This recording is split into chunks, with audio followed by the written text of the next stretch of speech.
تراله تینس اوس موجود شاه دی چې کله زندګي تیره کړه نو د تینس و مخ ته غټ ځنګل دی. حضرت عقبه بن نافع دا فیصله وکړه چې دې ځنګل باندې به د مجاهدینو عسکر چاوڼۍ جوړېږي او فوجي قلعه به جوړېږي. لیکن ځنګل د پیړیو څه ځنګل دی، د عمرونو څه ځنګل دی. ځنګل د حیوانانو ډک دی او ځنګل د درندګانو ډک دی. حضرت عقبه بن نافع دې ته حیران شو چې ځنګل به څنګه خالي کېږي. آخر فیصله د ځانه سره وکړه، په لښکر کې 19 کسان صحابه ورسره دي.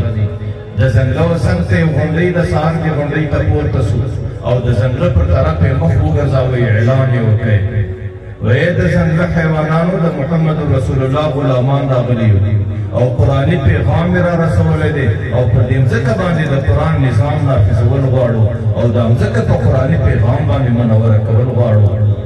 لیکن پر دې ځای باندې زموږ د فوجي قلعې ضرورت دی. د ځنګله حیوانانو ته زما دا پیغام دی چې 3 ورځې تاسو ته اجازت دی. که 3 ورځې بعد پر دې ځای باندې بیا حیوان پیدا شو، که هغې قتل شو، د هغې د قتل وبال د ده په خپله غاړه دی، د هغې ملامتیا پر موږ باندې نه راځي. عیسایي مورخین لیکي، اسلامي مورخین نه، چې 3 ورځې دننه په ځنګله کې چې څومره حیوانانو چا خپل بچان په خوله کې اخیستي وو، چا پر لنډه باندې اخیستي وو، چا په کوم شکل په 3 ورځې دننه کې د تینس هغه ځنګل ټوله خالص.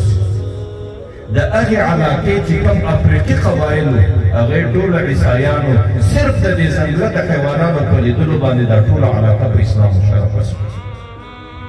هغې د ځانه سره دا فیصله وکړه چې د دې خبره د ځنګله درندګان مني او د دې خبره د ځنګله پر حیوانانو باندې چلیږي، یا به موږ څوک چې د هغې خبره ته به غاړه نه ایږدو او د هغې خبره ته به غوږ نه ایږدو. نو بیا افریقي قبایل صرف د هغې اعلان او د هغې ځنګله د لیدلو په خاطر په اسلام مشرف کړه.